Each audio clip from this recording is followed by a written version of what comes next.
If you're trying to grow bigger pecs, well, here's how you train them with the right approach so you can see real growth. And if you're thinking, well, why listen to me? Well, honestly, my chest has always been my weakest point. When I started lifting, my chest was flat as a tack. My ribs would basically protrude past my chest. But using these methods we're going to speak about today has helped me turn my chest into something I'm quite proud of. So if your chest is your weak point, follow along. First, we need to understand our pecs are made up with 3 regions. The first region is your clavicular head, and this is basically known as your upper chest. The best way to target the clavicular head is performing shoulder flexion and adduction. You can even demonstrate this yourself by raising your arm into shoulder flexion and then performing adduction. And you can actually feel your clavicular fibers contract. So most of your incline pressing will target these fibers. Another good exercise will be a lower to upper fly. Then you have your sternal fibers, which most people would call your mid-chest. The best way to train the sternal pecs is just performing a flat pressing motion. This doesn't have to be bench press. It could be a plate press. Cables are also great because they give you a lot of constant tension. And lastly, you have your costal fibers. Think of hitting these when you're pressing in a downward motion. Performing movements like high to low cable flies, dips, or decline presses are going to be beneficial for hitting the costal pecs. So now you know which movements to perform to hit certain fibers. This is where most people will go wrong. Most lifters want to grow their chest, so they train with a lot of effort. But sometimes their ego gets in the way by performing movements with poor execution or limited range of motion. So it's important to understand whatever range of motion you perform an exercise with no load, that should be your standard range of motion and you use as you increase weight. If you increase weight and your range of motion changes, that weight is too heavy, then you need to reduce the load for an effective chest exercise. Outside of ego lifting and poor execution, choosing the right exercises is also crucial. Should I be using free weights or machines? Now, when I first started lifting, I was taught machines were bad because they didn't train your stabilizers, and that dumbbells and free weights were superior. So for many years, that's what I did. But it turns out all that advice was wrong. So machines are more stable than dumbbells and a lot of other free weights. So because they're more stable, you can actually train the muscle closer to task failure. Does this mean dumbbells and free weights are bad? No.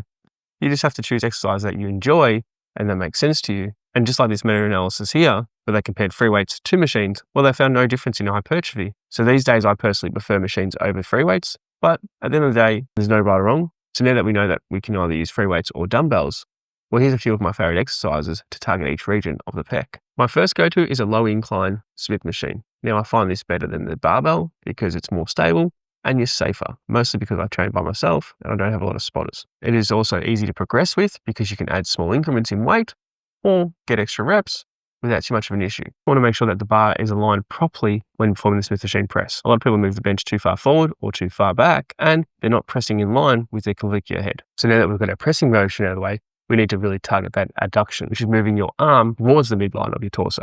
The best thing here would be to use a cable and performing something like a low to high cable fly.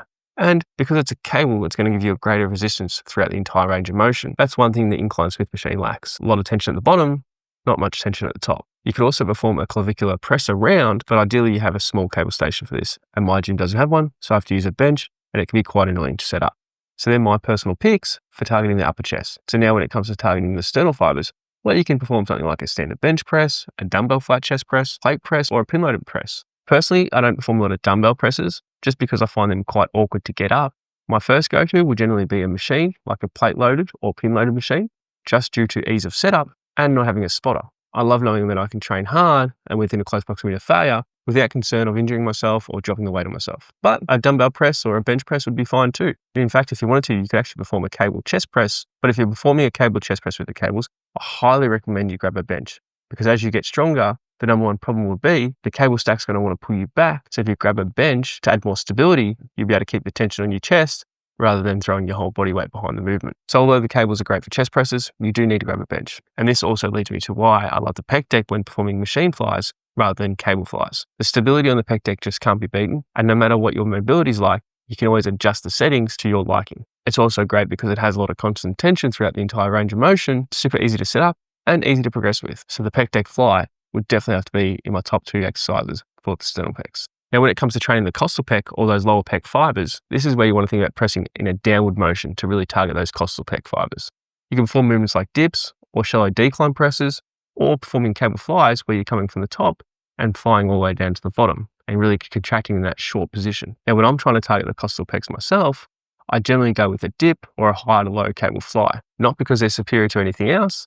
It's just because they're a movement I enjoy and I've really become strong in them. And that's one of the principles when it comes to training your chest. You need to make sure you are getting stronger and achieving progressive overload. You want to make sure you're training within a close proximity to failure, so anywhere from 0 to 3 RIR, which is reps in reserve, is generally a good foundation. Now, you don't have to take every set to failure, but I do recommend you take those sets to failure occasionally. That way you're making sure your reps in reserve are staying accurate. And now that you know free weights aren't better than machines, it's just important that you choose exercises that you enjoy doing, you find comfortable and easy to progress with. Don't just get caught up in using dumbbells only, because then you won't train your pecs at different ranges, like the mid-range or the short range, which is the benefit of cables. And along with choosing exercises that train your pecs at different ranges, you also want to make sure you're training at different angles. Don't just train everything on the incline, or don't just train everything on the flat. So if you've been struggling to build your chest like I was, just remember, even with poor genetics, you can still grow your chest by using smart training principles, achieving progressive overload with those exercises, training your pecs at all different lengths and angles, dropping your ego.